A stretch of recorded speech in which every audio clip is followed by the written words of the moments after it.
चलिए देखिए, आज हम आपको बताएंगे क्या। देखिए, आपका जो है अध्याय 7 है, रेखा और एवं कोण के बारे में बताएंगे। ठीक, रेखा एवं कोण के बारे में। सबसे पहले देखिए, एक आसन कोण होता है। ठीक, आसन कोण समझ जाइए कि आसन कोण हम किसे कहते हैं। यदि दो कोण का शीर्ष है ना, दो कोण का शीर्ष बिंदु एक ही हो, है ना, एक ही हो तथा उनकी एक भुजा उभयनिष्ठ हो एवं उन दोनों कोणों की अन्य भुजाएं उभयनिष्ठ, है ना, उभयनिष्ठ भुजा के एक ही ओर न हो, तो वे परस्पर आसन कोण कहलाते हैं। कहने का मतलब ये है कि जैसे एक कोण हो गया, देखिए यहां पर एक कोण हो गया, कोण हो गया, कोई भी कोण हो गया, तो ये आसन कोण हम उसको बोलते हैं। एकदम खूब बढ़िया से समझिएगा, आसन कोण हम बोलते हैं कि वो दोनों कोण एक बिंदु पर रहेगा, अति दोनों भुजा एक बिंदु पर रहेगा। ठीक, और इसके बीच में एक उभयनिष्ठ भुजा रहेगा। समझ में आया? क्या रहेगा? उभयनिष्ठ भुजा रहेगा और एक बिंदु भी उभयनिष्ठ होगा। अब उभयनिष्ठ के मतलब क्या होता है? उभयनिष्ठ का मतलब होता है कि वो दोनों में शामिल हो। जैसे में देखिए यहाँ पर दो कोण बन रहा है, देखिए दो कोण बन रहा है, दो कोण बन रहा है ना, तो ये दोनों कोण में यहाँ पर मान के चलिए कि इसका नाम हो गया ए, इसका नाम हो गया बी, आई हो गया सी, आई हो गया डी। तो बी ऐसा बिंदु है, एकदम बढ़िया से समझिएगा, बी ऐसा बिंदु है ना, बी ऐसा बिंदु है कि ये दोनों कोण में काम कर रहा है। दोनों कोण में काम कर रहा है कि नहीं? यानी कि ये वाला नीचे वाला कोण, कोण कितना, डी बी सी, कोण डी बी सी, मतलब डी बी सी ई कोण हो गया, और कोण ए बी डी, कोण ए बी डी, कोण ए बी डी दोनों में काम कर रहा है। काम कर रहा है कि नहीं? बोलिए, यहां तक समझ में सब कोई क्या रहा है कि कैसे काम कर रहा है से? देखिए तो एक कोण तो इसमें उभयनिष्ठ हो ही गया, है ना, और दूसरी बात इसमें यह है कि जो ये बीडी भुजा है ये भी उभयनिष्ठ है। का है कि देखिए ये ऐसा ही भुजा है कि यहो कोण के काम कर रहा है। बोर्ड पर ध्यान दीजिएगा, यहो कोण के काम कर रहा है, यहो कोण के काम कर रहा है। उभयनिष्ठ का मतलब होता है, जैसे मान लो कि एक आपका इस तरह से दो गो खेत है, दो खेत है, दो खेत हो गया, तो ये ऐसा ये खेत के आड़ी है, ये वाला ऐसा आड़ी है कि यहो खेत में काम कर रहा है, ये आड़ी और यहो खेत में काम कर रहा है। यदि हम ये आड़ी को हटा दें तो बताइए एक बन जाएगी नहीं? एक खेत बन जाएगा ना। तो जो दोनों में काम आता है वो उभयनिष्ठ कहलाता है। आ गया बात समझ में? तो यहां पर देखिए, ये आपका याद रखिएगा कि आसन कोण में ये भी होता है कि आसन कोण में जो भुजा उभयनिष्ठ भुजा होते हैं वो एक ही तरफ नहीं होते हैं, वो दोनों तरफ होता है। देखिए एक भुजा इधर है, एक भुजा इधर है, बताइए है कि नहीं है? आए, तो इसको हम क्या बोलते हैं? क्या बोलते हैं? आसन कोण बोलते हैं। देखिए आसन कोण यदि हम यहां से क्या करें, इसको मिटा देते हैं और इस तरह से ऐसे खींच के ऐसे कर दें, ऐसे खींच दें, तो ये भी आसन कोण हो जाएगा। हो जाएगा नहीं हो जाएगा? देखिए दो कोण बन रहा है ना, देखिए एगो ई कोण बन रहा है, एगो ई कोण बन रहा है ना। हाँ, तो देखिए आई उभयनिष्ठ दोनों में काम कर रहा है कि नहीं? है कि नहीं?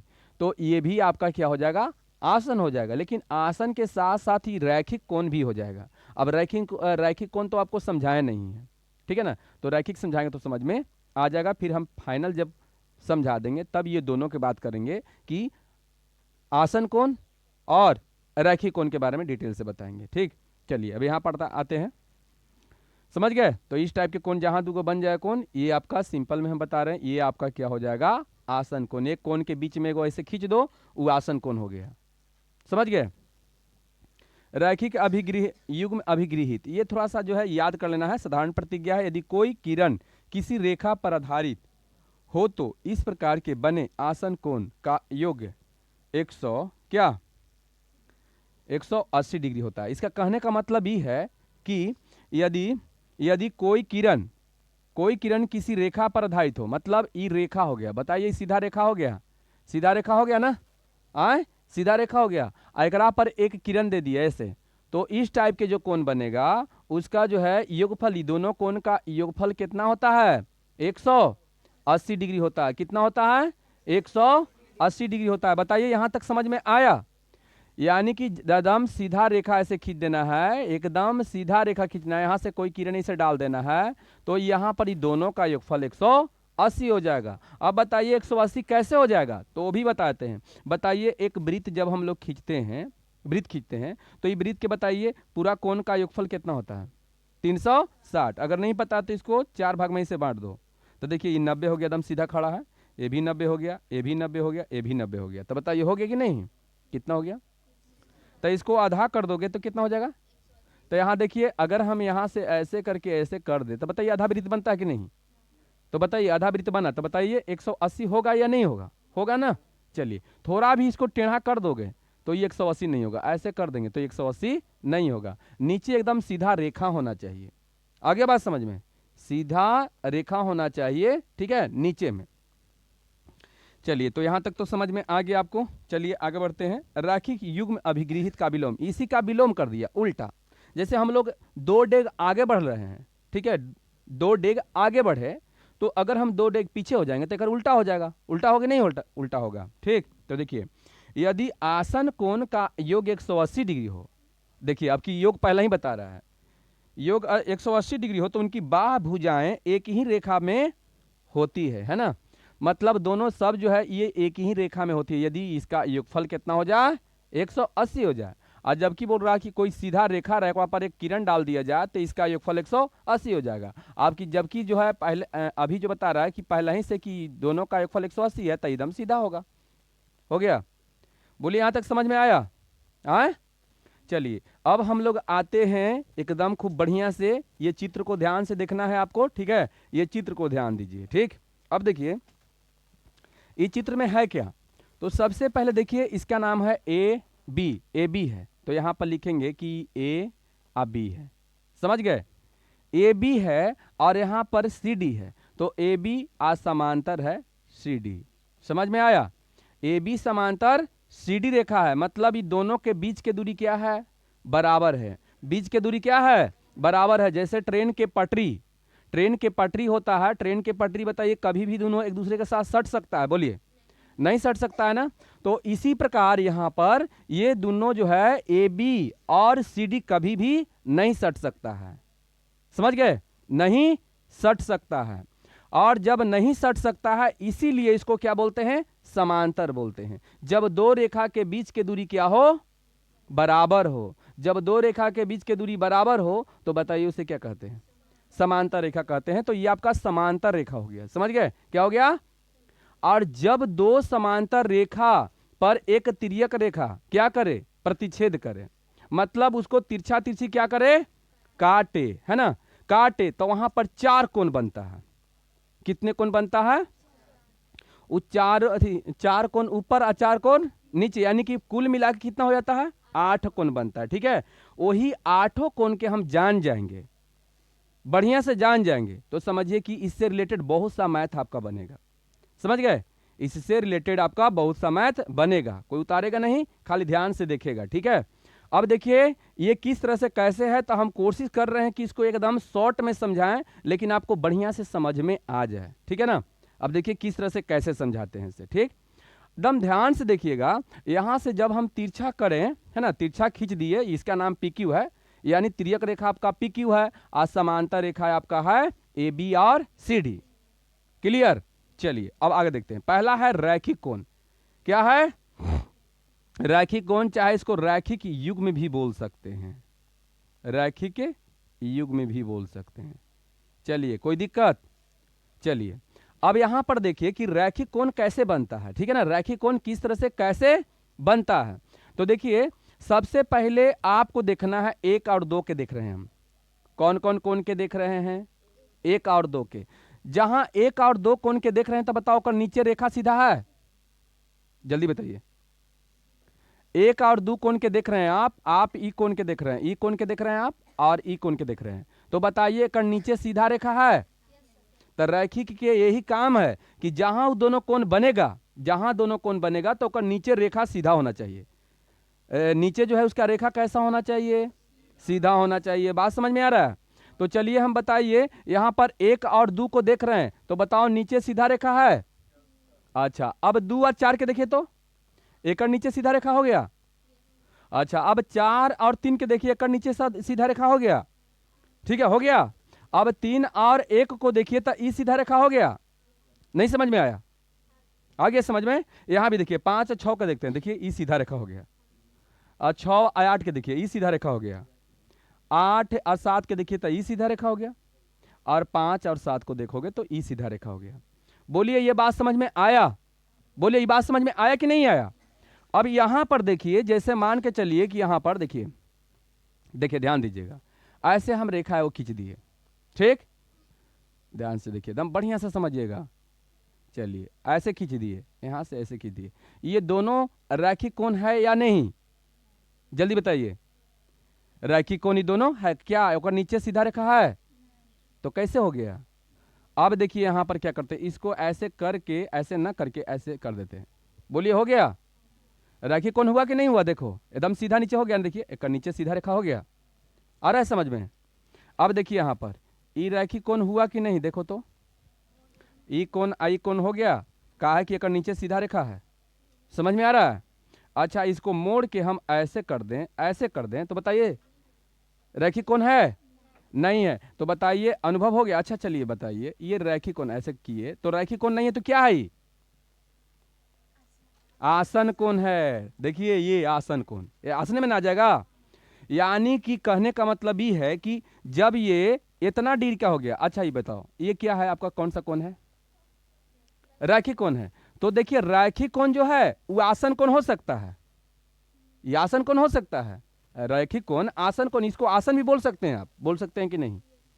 लेकिन जब रैखिक आसन कोण जो है वो रैखिक नहीं हो सकता है, क्योंकि ये तो इतना पर भी हो जाता है, तो क्या इसका 90 डिग्री अति 180 होगा सीधा, नीचे में जो है सीधा रेखा है नहीं।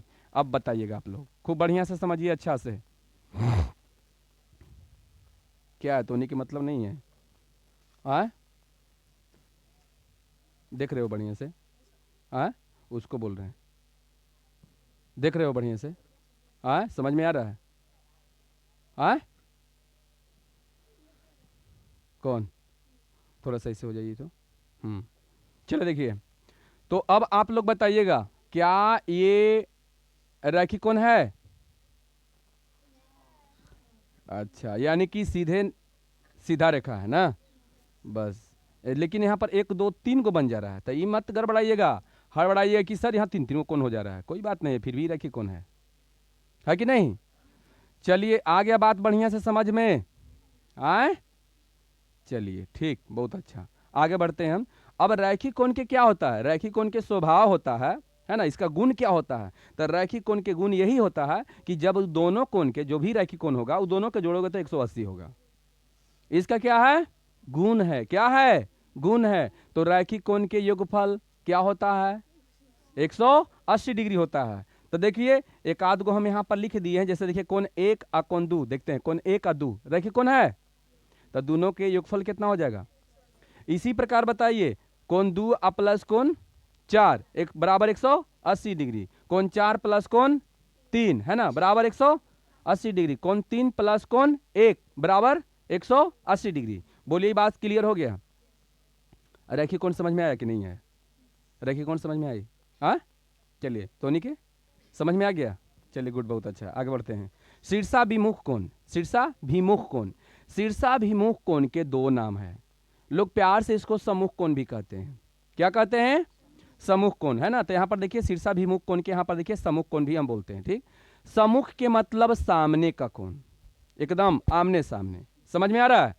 आमने सामने। अब यहां पर देखिएगा कि 1 के सामने कौन है? 4। बताइए 2 के सामने कौन है? 3। बताइए 5 के सामने, 7 के सामने। देखिए दोनों कोण के अगर हम देखते हैं तो बताओ, दोनों के देखिए तो मुंह देखिए दोनों के एकदम सटल है कि नहीं? देखिए सटा हुआ है। तो चलिए यहां पर हम ऐसे खींच दें तो बताओ क्या ई कोण आई कोण सम्मुख कोण हो जाएगा? आए और इसी प्रकार ई कोण और ई कोण सम्मुख कोण हो जाएगा। तो बताइए सम्मुख कोण तो सबसे आसान है। अब सम्मुख कोण के क्या गुण होता है? सम्मुख कोण के गुण क्या होता है? तो सम्मुख कोण के गुण होता है कि वो आपस में बराबर होते हैं। रैखिक कोण के गुण था कि दोनों के जोड़िएगा तो 180 डिग्री हो जाएगा। क्या हो जाएगा? 180 डिग्री हो जाएगा। किसका? रैखिक कोण के। लेकिन समूह कोण में क्या है? आपस में बराबर होते हैं। जैसे में देखिए समूह कोण के एकाध को लिख दिए होंगे, कोण कहाँ गया, यही है ना, कोण 6 बराबर कोण 7, देख लेते हैं 6 बराबर कोण 7। इसी प्रकार कोण 1 बराबर कोण 4, 1 बराबर 4, 3 बराबर 2 और 5 बराबर 8। हो गया क्लियर इसका काम? बताइए आसान लग रहा है कि नहीं, कि भारी लग रहा है? आसान लग रहा है ना? चलिए गुड, बहुत अच्छा, आगे बढ़ते हैं। एकांतर अंतः कोण, एकांतर अंतः कोण, अंतः के मतलब होता क्या है? अंदर, अंतः के मतलब अंदर। वो जो तिर्यक रेखा दिखाई दे रहा है ना, ओकर अंदर वाला एगो दायां साइड में ऊपर तो बायां साइड में नीचे, बायां साइड में ऊपर तो दायां साइड में नीचे। आगे बात समझ में? तो चलिए देखिए, हम पहले आते हैं ये जो तिर्यक रेखा है एक साइड में आते हैं। तो देखिए बायां साइड में ऊपर तो दायां साइड में नीचे हो गया, और दाहिना साइड में ऊपर तो बायां साइड में नीचे। मतलब 3 के एकांतर अंतः कोण 6 होगा और 4 के एकांतर कोण 5 होगा। तो यहां पर लिखा है, देखिए 3 और 6, 4 और 5, बस 2 गुण है, 2 4 गो है। ठीक, तो बोलिए ये बात समझ में आ गया? एकांतर अंतः कोण भी समझ में आ गया। तो एक और बताते हैं इसका गुण, एकांतर अंतः कोण आपस में बराबर होते हैं। क्या होते हैं? बराबर होते हैं। अर्थात में लिख ले हैं कि कोण 3 बराबर कोण 6, कोण 3 बराबर कोण 6, ये आपस में बराबर होते हैं। हो गया क्लियर यहां तक? बताइए किसी को दिक्कत हो रहा है? समझ में आ रही है कि नहीं? और समझ में आ रही है कि कोई दिक्कत है तुमको? और तोहनी के समझ में आ रहा है? सही सही बोलिएगा। और तोहनी के समझ में आ रहा है? एकदम सही बोलिएगा। समझ में सबको क्या आ रहा है ना? तुम सबके समझ में आ रहा है? हाँ, अच्छा, तुमको समझ में आ रहा है? चलिए सबके समझ में आ रही है। चलिए देखिए आगे। तो अब हम आते हैं एकांतर बाह्य कोण। तो ये पहले बताइए, बाह्य के मतलब बाहर, बाह्य के मतलब बाहर। अब बताइए, लेकिन एकांतर होगा तो ऐसे ही समझ जाइए, बाहर में। तो बाहर में आपका कौन कौन कौन दिखाई दे रहा है, एक बार बता दीजिए। 1 2 7 8, यही है ना? तो इसमें भी वही कंडीशन है। बाहर में देखिए ऊपर दाहिना साइड में तो बायां साइड में नीचे। तो देखिए दाहिना साइड में देख रहे हैं ऊपर 1 तो एक नीचे होगा 8। आ रहा है बात समझ में? एक साइड में ऊपर 2 तो ये हो जाएगा 7। ये भी अगर गुण के इसका बात करें तो ये भी आपस में बराबर होते हैं। यानी एकांतर में चाहे बाह्य कोण हो जाए चाहे एकांतर में अंतः कोण हो जाए, दोनों के दोनों बराबर होंगे, दोनों के दोनों बराबर हो जाएंगे। बोलिए यहां तक समझ में आया? एकांतर भी फाइनल हो गया कि कोई दिक्कत है? एकांतर में किसी को दिक्कत नहीं है ना? आए तो बताइए अब कौन कौन में आ जाए हम। अब देखिएगा एकांतर कोण आपस में बराबर होते हैं। देखिए यहाँ पर लिखा हुआ है ना 1 और 8, देखिए 1 और 8। आते हैं संपूरक कोण में। ठीक, संपूरक कोण में क्या होता है तो वो भी समझ लीजिए। संपूरक कोण में क्या होता है? ठीक, संपूरक कोण में होता है कि अंदर में, ठीक है, अंदर में एक ही तरफ के कोण संपूरक कोण होते हैं। यानी जो तिर्यक रेखा है और तिर्यक रेखा भी है और अंदर में 4 कोण है, दिखाई दे रहा है 4 कोण, देखो तो 3 है, 4 है, 5 है, 6 है, यही ना है? तो वहां पर जो तिर्यक रेखा है ओकर राइट साइड में भी एक ही तरफ वाला और लेफ्ट में भी एक ही तरफ वाला, ये आपका क्या होता है? हाँ, ये होता है आपका संपूरक कोण। तो देखिए एक ही तरफ के यही दोनों ना है, तो ये संपूरक कोण है। आई दोनों क्या है? संपूरक कोण है। आ रहा है बात समझ में? आए अच्छा, 2 है और 6 कौन सा कोण है? अभी नहीं बताया ना। ये दोनों तो आप जान गए ना, ये संपूरक कोण। तो संपूरक कोण के संबंध क्या होता है? तो संपूरक कोण के संबंध यही होता है कि संपूरक